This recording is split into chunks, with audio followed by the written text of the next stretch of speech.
everything's leave now. No. Okay, so last week we looked at, who remembers who we looked at last week? Jephthah, right? The man with too many H's in his name.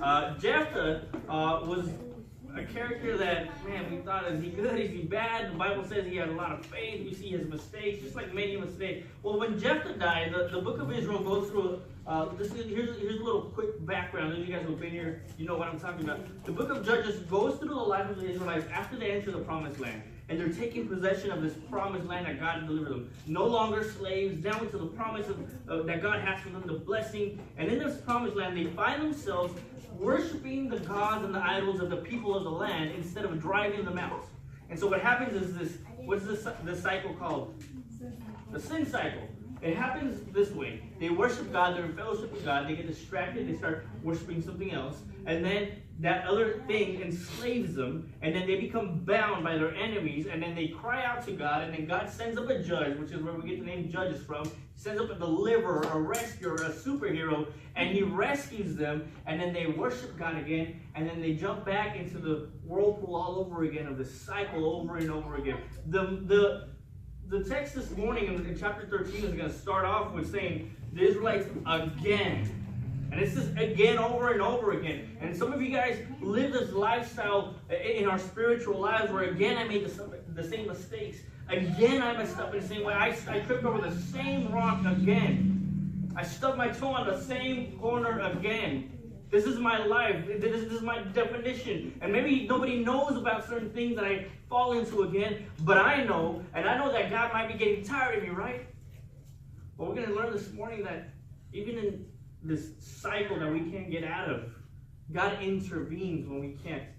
Bob Dylan, anybody familiar with Bob Dylan?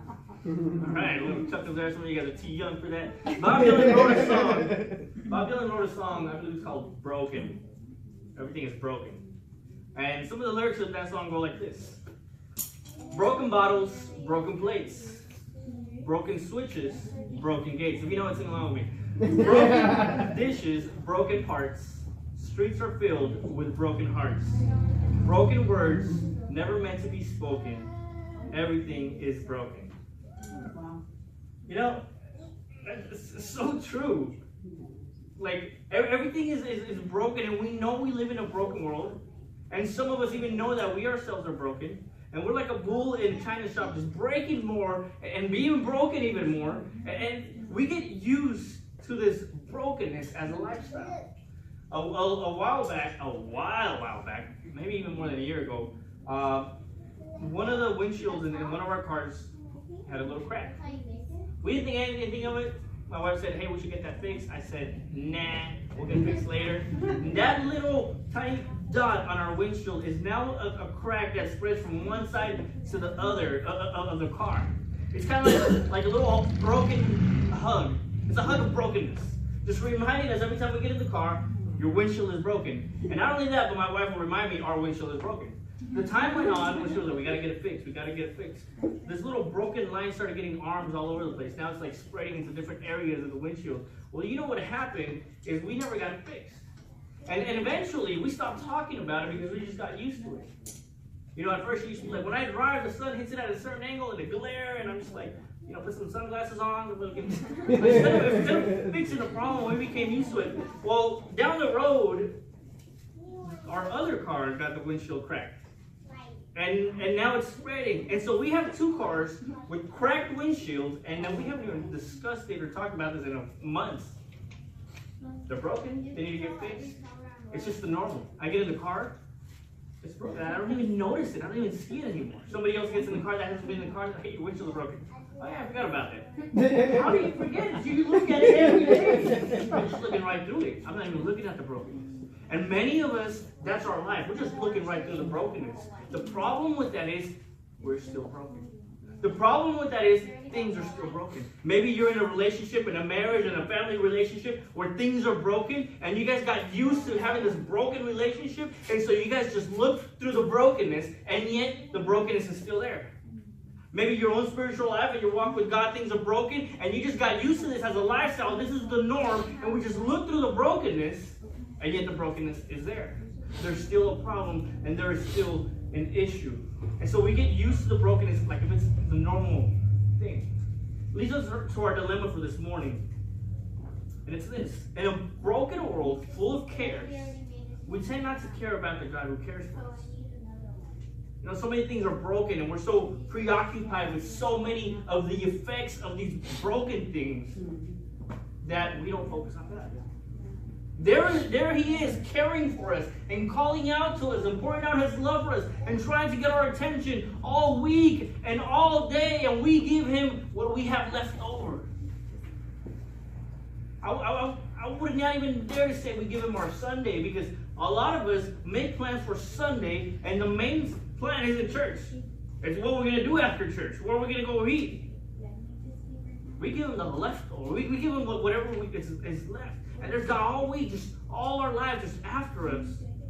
But because everything is broken and we're trying to keep everything in place, we're trying to put everything back together, we're so concerned about all this broken stuff, and we care about keeping it tidy and keeping it as intact as we can, that we neglect the God who cares for us. In a broken world full of cares, we tend not to care about the God who cares for us. You know, last week we left off with this judge, Jephthah. He died, and usually when a judge, when a deliverer of Israel would die, the book would say, and the land had peace for so many years. Well, Jephthah dies, and there is no mention of any peace. What happened was civil war broke out during Jephthah's reign. And civil war is the people against the people of God. And it leads us to our next three judges, these minor judges. Some call them minor judges because there's not much to say about them. It says in chapter 12, verse 8, Ibzan, who was from Bethlehem, judged Israel after Jephthah. And he had 30 sons. He gave his 30 daughters in marriage, 30 sons, and he had 30 daughters. That's 60 kids. Child support must have been brutal. He had 30 sons. He gave his 30 daughters in marriage to men outside of the tribe, brought back 30 wives for his sons from outside of the tribe. Ibzan judged Israel 7 years, and when he died, he was buried in Bethlehem. Elon was from Zebulun, judged Israel after Ibzan. He judged Israel for 10 years. When he died, he was buried in Ajalon in the land of Zebulun. After Elon, Abdon, son of Hillel, who was from Pirathon, and his names, judged Israel. He had 40 sons and 30 grandsons who rode on 70 donkeys, and Abdon judged Israel 8 years, and when he died, he was buried in Pirathon in the land of Ephraim in the hill country of the Amalekites. Now the story then is going to start setting up this new judge that we're going to talk about, Samson. And everybody probably heard about Samson, the strong guy. We all heard some stories, Samson and Delilah, Samson and fighting the lion, all these kinds of stories that we hear from Samson. But let's not overlook what we just read, what we just looked at. We left off with Jephthah leaving the country in turmoil. Now we have three judges who the Bible tells us, remember, God doesn't waste anything. No way. The Bible tells us about these three judges, and it gets right on to the beginning of the story of Samson. But what can we learn from these three judges? Well, one, Israel is still messed up. None of these judges, by the way, for those of you guys who've been here this whole time, we know they deliver Israel, right? None of them are mentioned to have delivered Israel. None of them are mentioned to have brought peace. What are they doing then? They're focused on setting up a dynasty for themselves. That's why they're having so many kids and marrying them from kids from other tribes. They're trying to set their reach and their power and their legacy and their dynasty, not doing God's business. Actually, it doesn't even tell us that God appointed them as judges. Many of the times they'll say, like, God chose this guy, God raised up this man, the Spirit of the Lord came on this. Even Jephthah, as messed up as he was, the Spirit of the Lord came on him, all right. He has the approval seal of God that he's going to be the deliverer. None of these, we see that. We see that they took the position, and then they worked for themselves. They benefited for themselves. How many times don't we take a position in God's kingdom or to do something good for God for ourselves? You know, a week ago we went knocking on the doors around Manteca, and we're asking for prayer. And do you guys, do you need God? Do you know about God? And when many people say, I'm good. I do this and I do that. And we encountered many people, and throughout, not just that past Sunday, but I encountered many people who think that because of the good things they do, they're good with God. Because I can earn my way. We learned last week, you can't bribe God. You can't earn His approval. He loves you because He's love. But we strive, and these guys, man, they're just doing things for themselves.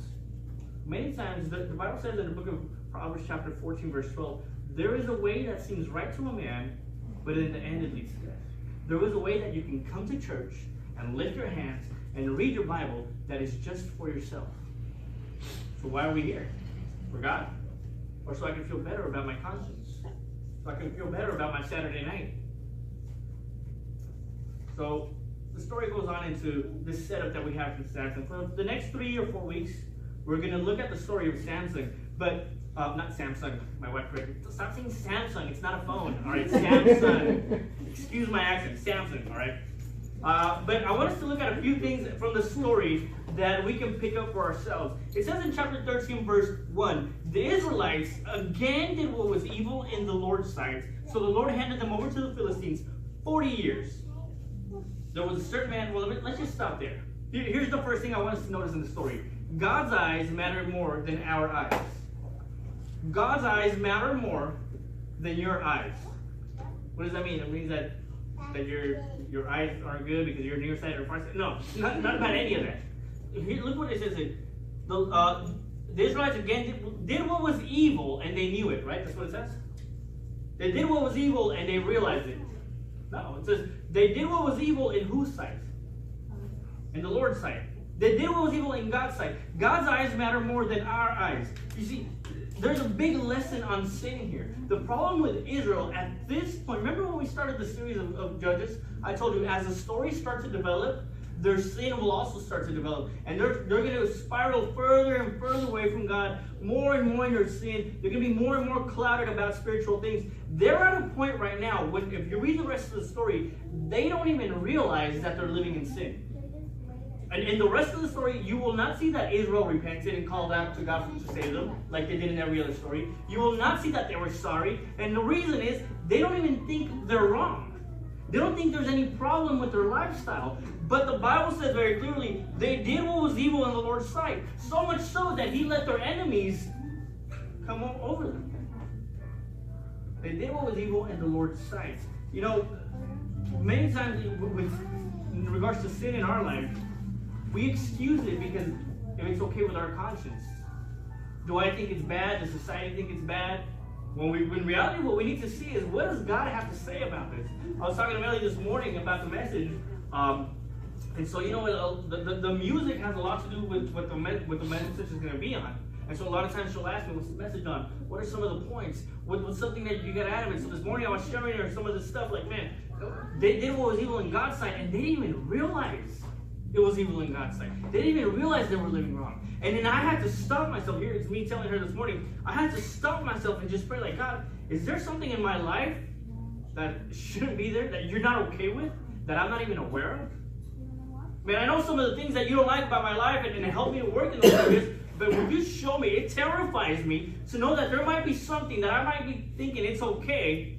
And God's like, what are you doing, man? How much time are you going to waste? When are you going to open your eyes? And so, sin is evil in God's eyes, even if it might not be in our eyes. See, His eyes see better than our eyes. His eyes see where our eyes can't see. They see intentions and motives and hearts. So what is sin? Sin is not violating our conscience or our standards or the standards of the culture or the community. See, the culture might be saying that what you're doing is okay.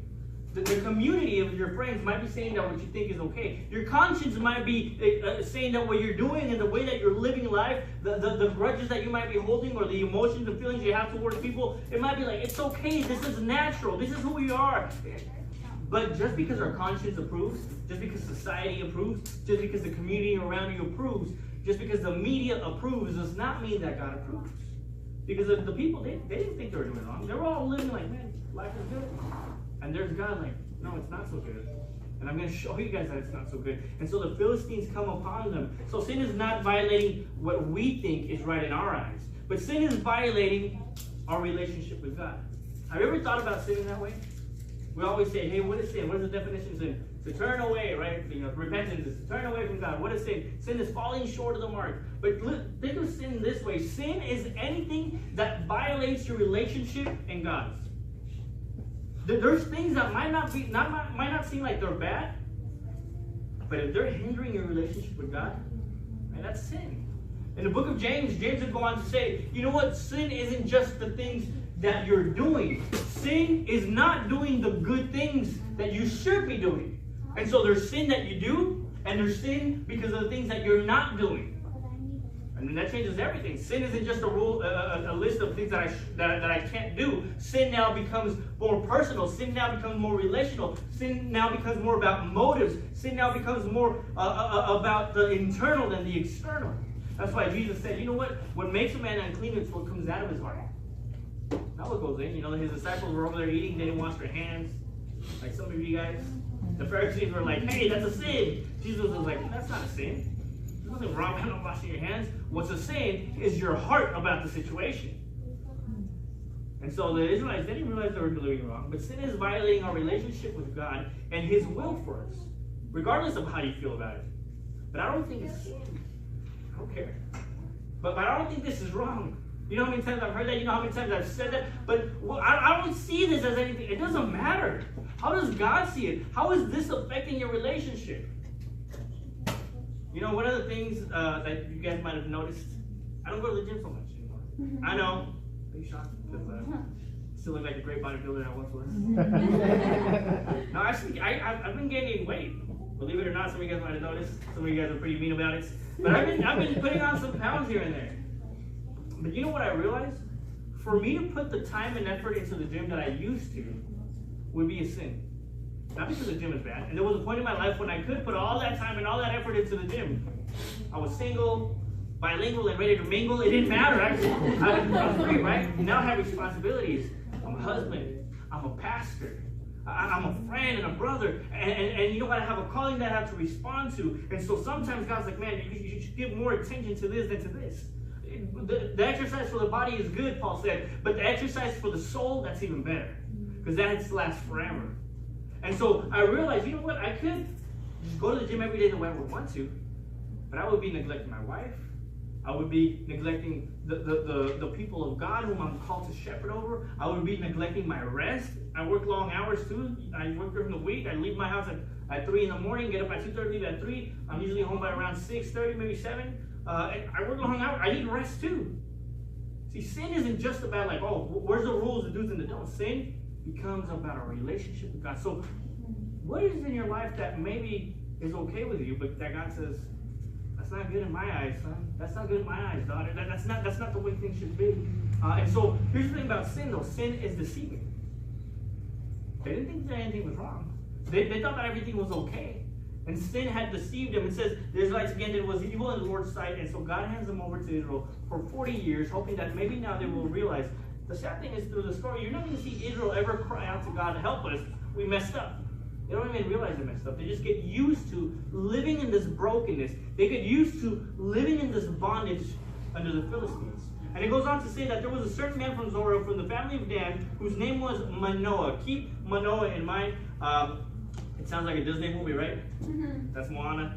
Okay, tough crowd. His name was Manoah, and he sung a song, I am Manoah. No, just kidding. You guys saw the movie. Here's the thing about the Philistines. You understand this. Almost every enemy that comes against Israel so far, we've said, and this one is the worst one yet, right? And then now the Amalekites, and this one is the worst one yet. And now the Amorites, and this one is the worst one yet. The Philistines, guess what?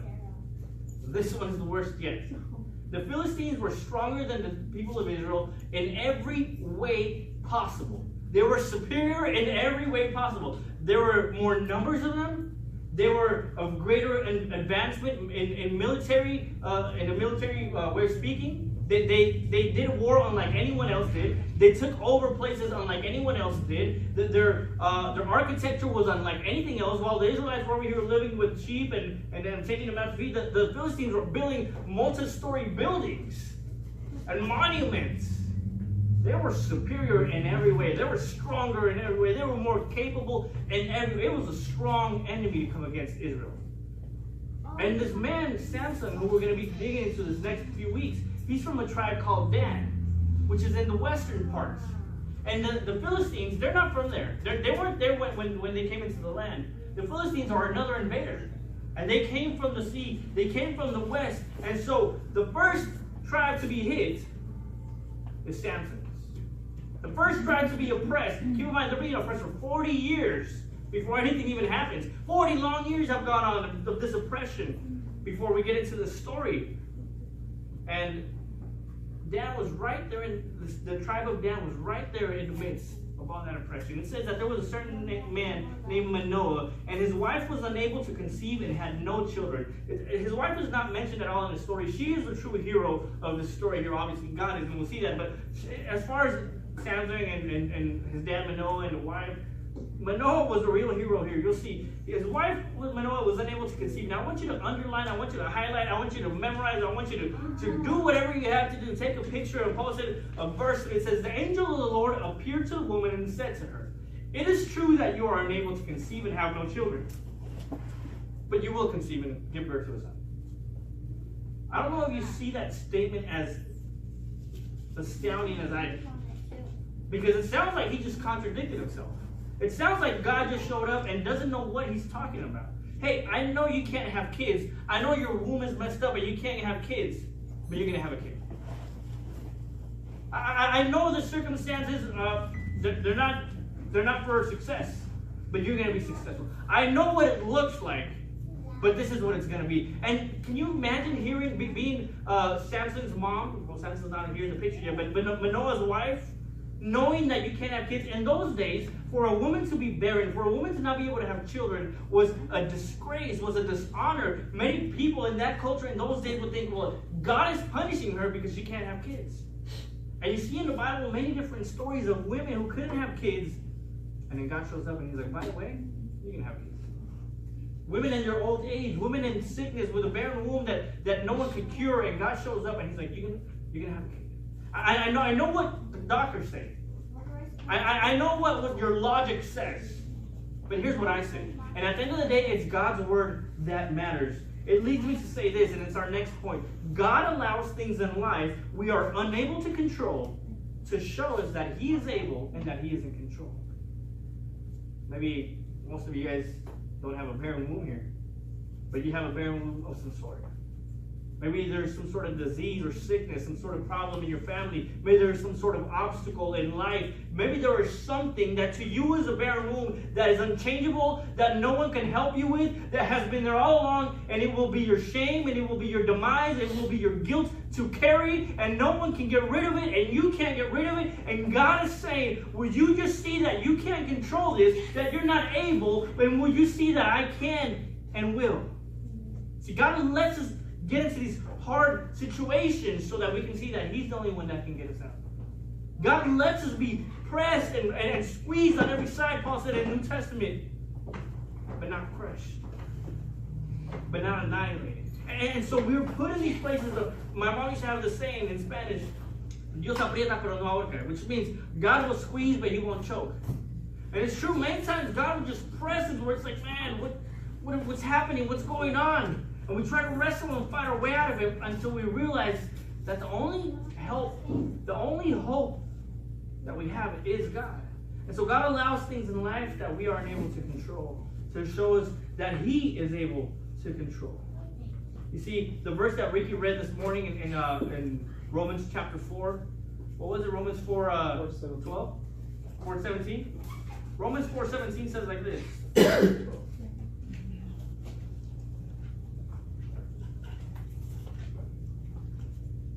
I'll start at 16. It says, this is why the promise is by faith, so that it may be according to grace, to guarantee it to all the descendants, not only those who are of the law, but also those who are of Abraham's faith. He is the father of us all. In God's sight, as it is written, I have made you the father of many nations. Here it's talking to Abraham. Hey, Abraham, I know your wife can't have kids, but I'm going to make a great and mighty nation out of you. But God, I'm already old. Don't worry. And so Abraham, he sits and he waits for God's promise to come along. And he's getting older and older. And he's in his 90s now. And then he's in his he's old. His wife is older. How are we going to have kids now? And he believed and God came through. And look what it says. God says, it says in verse 17, he believed in God who gives life to the dead and calls things into existence that do not exist.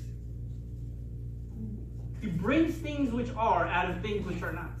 He makes something out of nothing. Man, this is the story of the Bible all over and over again. That God takes people who are not worth anything and gives them worth. That God takes people who are not capable and he makes them capable. That God takes what the world throws away and he makes it his treasure. Man, the God who is able to save and who is willing to save. You see, it would be no good if we had a God who was mighty and powerful and could do all things. If he didn't want anything to do with us. What good would that be? But we have a God who is able. We have a God who is in control. And not only that, but we have a God who wants you. But I'm messed up. It doesn't matter. He wants you. But I'm a sinner, but I have this track record, but I struggle with this, but I fall into that, but my lifestyle is still this, but I haven't cleaned it all up. It doesn't matter. That's the whole point of the Bible. That's the whole point of the cross. That's the whole gospel. That's the whole message of Jesus coming down, that you are unworthy and that he can be the only one that gives you worth. That's the whole point of this. That's why we gather up to celebrate. Woo! We suck. God, you don't. Thank you. Right? That's what this all is. And so God allows things in our life to show us that we're not able to have control all the time, that we're not able to cure every disease, that we're not able, but it shows us that he's in control. And some of you guys know this too well. For years, I prayed, God, he's going to heal my mom, he's going to heal my mom, and my mom was getting sicker and sicker with cancer. And you know what I started seeing? As her body started getting more frail, as her body started deteriorating, she at the end of her disease, she looked like a completely different person. For her spirit, man. I told you guys before, people would come from far away to encourage her. And they would leave encouraged.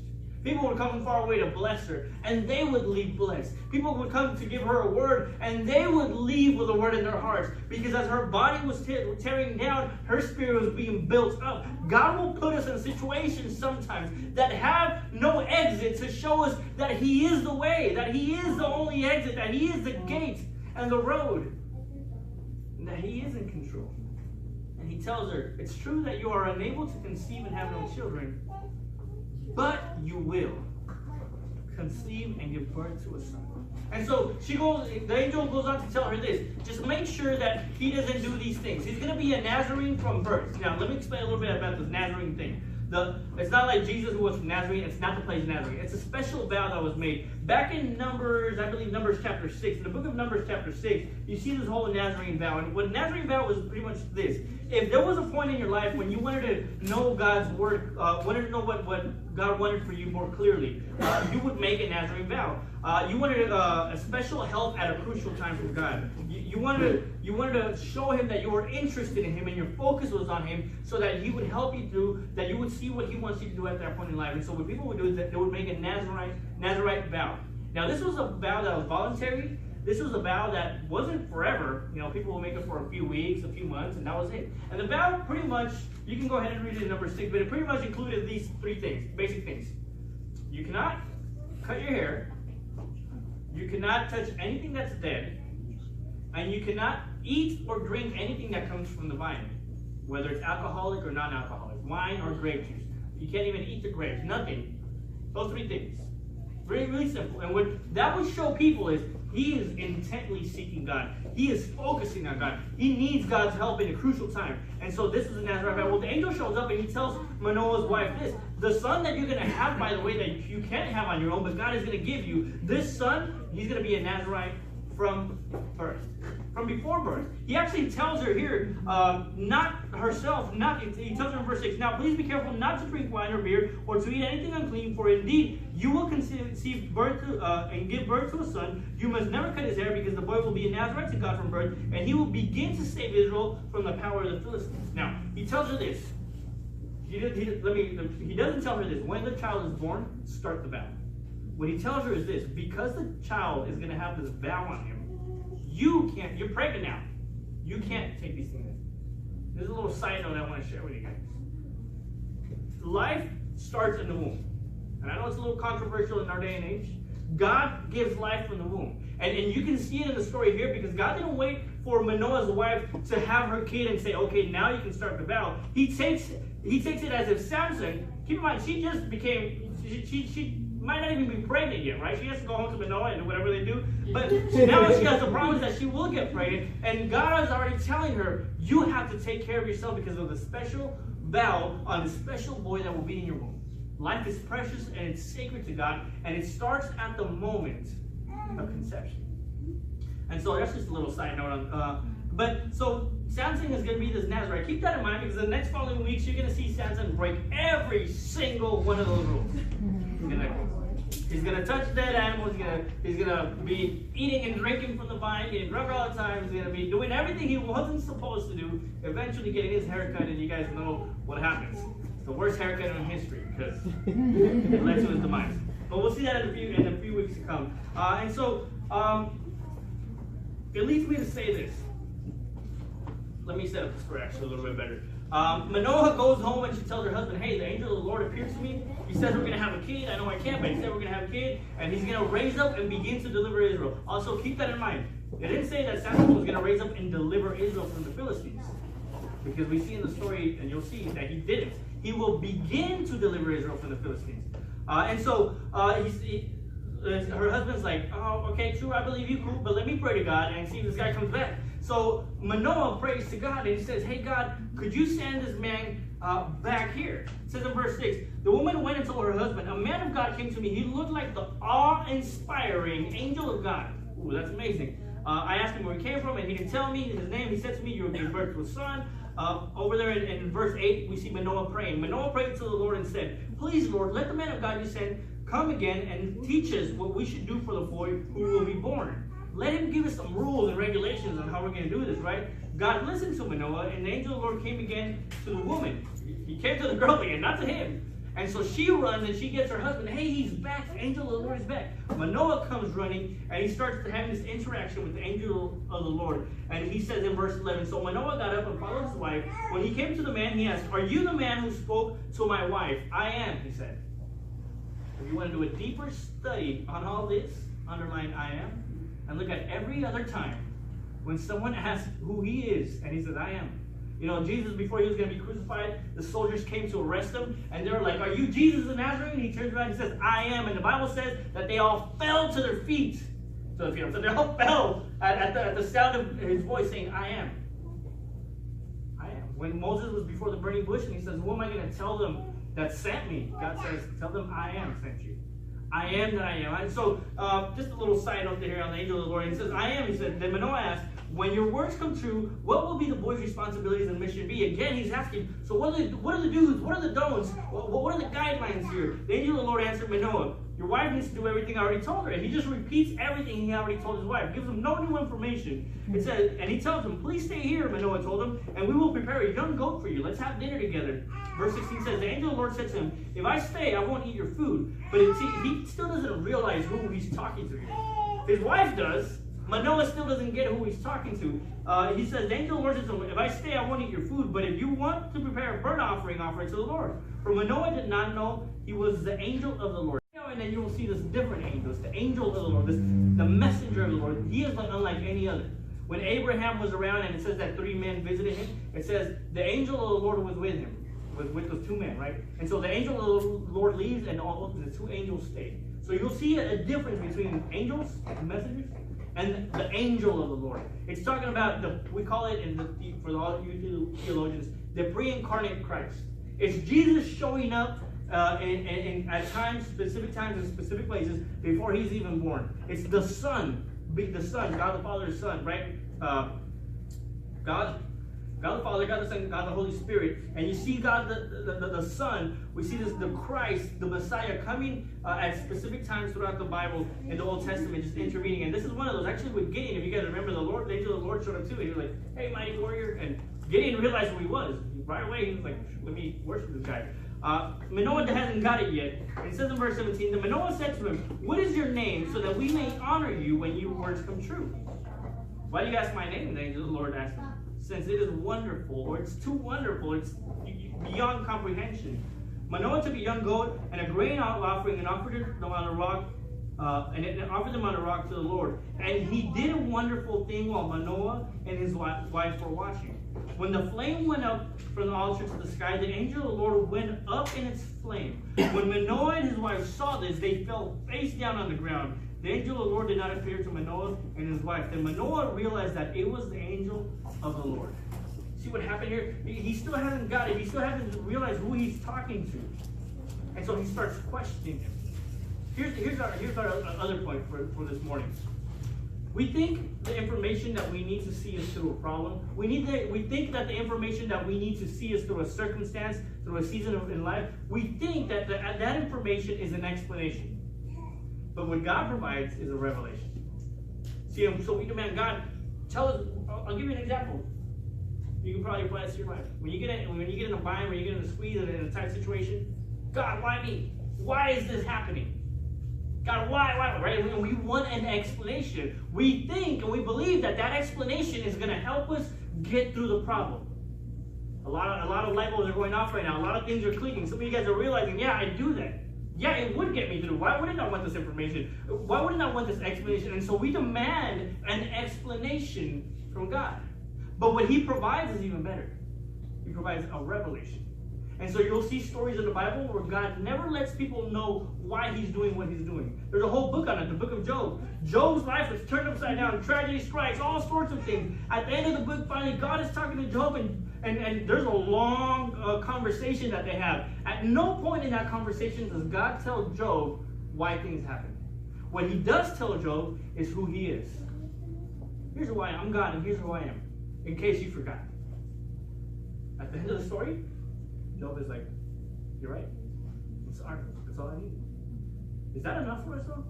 In the middle of problems, in the middle of binds, in the middle of uncertainties, that God would not give you an explanation, but a revelation of who He is? And that's what happened here. He keeps on asking, how are we going to raise this boy? What do we do? What do we not do? And God's like, dude, what you need is to realize who I am. And He does a wonderful thing, the Bible says. And when He realized who that was enough. No more questions. No more anything. So we think the information we need to see is an explanation, but God provides a revelation instead. You know, the name Manoah actually means rest, which is what Israel didn't have at this point, which is Manoah himself didn't have at this point, until he realized who he was talking to. Until he realized that it was God whom he was dealing with. And it goes on to say, we're going to die, he said to his wife, because we have seen God. And this is the normal reaction to anyone in the Bible who has seen God. We're going to die.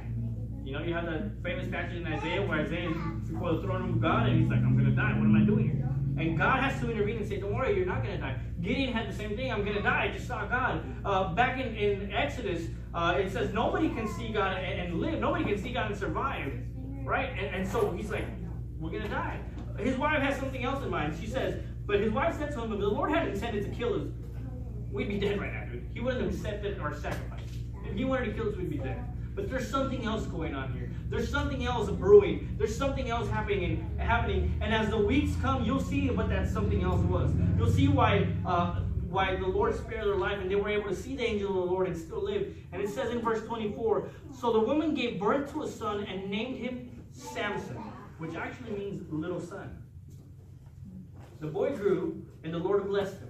Then the Spirit of the Lord began to direct him in the camp of Dan between Zorah and Eshtaol. You see, Samson, a lot of times we'll focus on all the bad in his life. We'll focus on all his failures. But he was a strong man. He was a man who had the call of God and the Spirit of God on him.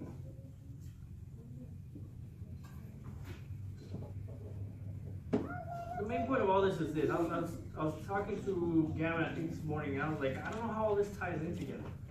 How do all these things come together? And simply put, here's what everything comes down to. Our wondering hearts will only find fulfillment when we come to know that God is wonderful. And it was true for Manoah and his wife. It will be true for Israel, although we will not see that in the book of Judges. Spoiler alert, things are just going to get worse and worse. But eventually you will see the rest that God gives Israel. You will see the rest that does come. Because when we start to realize that our hearts are wondering, and our hearts, with all this broken world and all this brokenness around, are so busy caring about putting all these broken pieces back together, about keeping anything else from breaking, that we forget about God many times. But our wondering hearts are only going to find fulfillment when we start to see God as wonderful, and that He works in wonderful ways. When was the last time you said, man, that's wonderful? I'm not talking like, man, wonderful, awesome.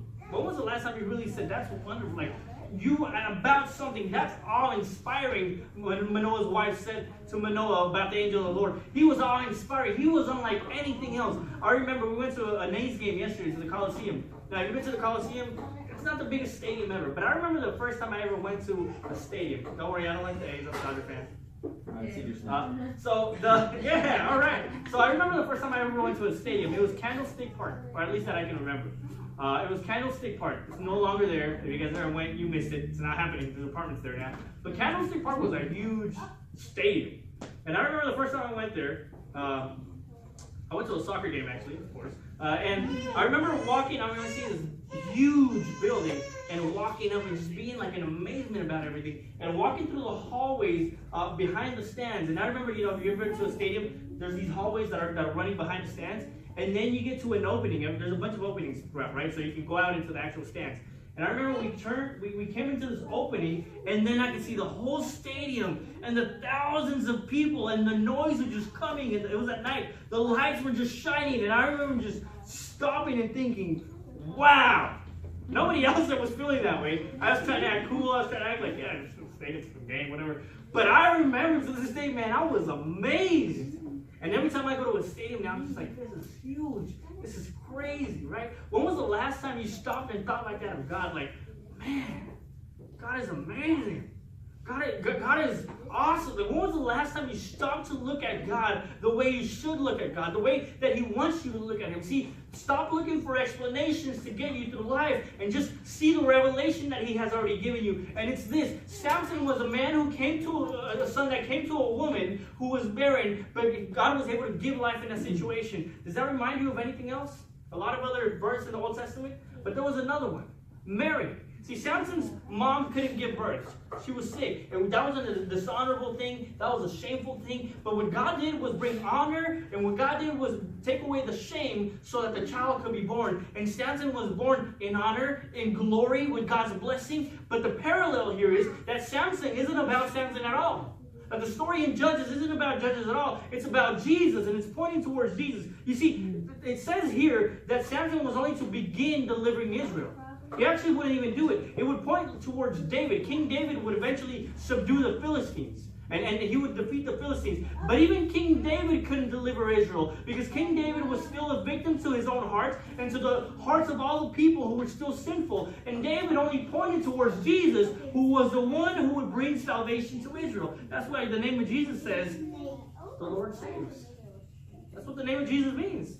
God saves. And only Jesus, keep in mind, Samson came in honor and glory because God took away that shame. Jesus is the whole other side of that coin. Mary was a virgin, and God said, okay, you're now pregnant. What that brought was shame and dishonor. And Joseph, her husband, tried to divorce her secretly so that her reputation wouldn't be destroyed. God had to intervene. The angel came down and said, don't worry, this is the work of God. Just rough it through it. It's going to be okay. But Jesus was born in dishonor and in shame. He was a Nazarene. And somebody once said, what good has come out of Nazarene? Remember he was teaching? Where's this guy from Nazarene? Nothing good comes out of Nazarene. He was born in shame, in dishonor. He was made low. But he was the one that would eventually save all of us. In the book of Romans chapter 5, verse 6, I believe it says, at just the right time, God saved us. At just the right time. And maybe this morning you're just thinking like, it's been too long, 40 years of oppression for the Israelites. It feels like it's been 40 years of oppression for me. You know, this sin, I can't shake it loose. This whole series has been okay, but I'm still struggling with the same thing. You know what? There's this problem, there's this pain, there's this scar, there's somebody has done harm to me. I'm doing harm to myself. My thoughts are my worst enemy. Whatever it might be in your life, work sucks. When I go home, I don't even feel like I'm rested. When I go to work, I can't find any peace. When I'm just going through these emotions and this loop. Life has no purpose, no meaning. I'm just sick and tired of being sick and tired. And the Bible says at just the right time, Romans 5:8 goes on to say, while we were still sinners, while you were still messed up, while you were still broken, He comes and He makes us whole. He comes and He puts us back together. He comes and He takes your place. You see, we're broken and shattered, and we should be the ones that break and shatter. But instead, Jesus took up the cross, and He Himself was broken, and He Himself was shattered for you, so that you would be made whole. So today, this morning, would you just see God differently? Would you just stop and stop asking for explanations and be in awe of the revelation that He's given? Would we see with the eyes that He sees that sin is what He says, not what we say? that He can do and He is able, and so He will do because He wants to and He loves you. Let's change our perspective of God. Let's change the way we approach God. Manoah wanted these rules and regulations. How do we do it? Let me write down a list of things. We do this, we do this, we do that. And that's our lives, man. We come to church. How do we do it? Okay, what can't I do? Oh, I can't watch the show anymore. Okay, what do we just tell me what to do? No, relationship. That's what God wants. He's not after your schedule and planning out your day and micromanaging your life. He's after your heart. Out of you just loving Him and showing that you love Him and doing things out of the ordinary. But we have to view God as the wonderful Savior that He is. We have to view the story of Judges and Samson as pointing towards the greater judge, the greater deliverer, Jesus Christ Himself. So let's pray.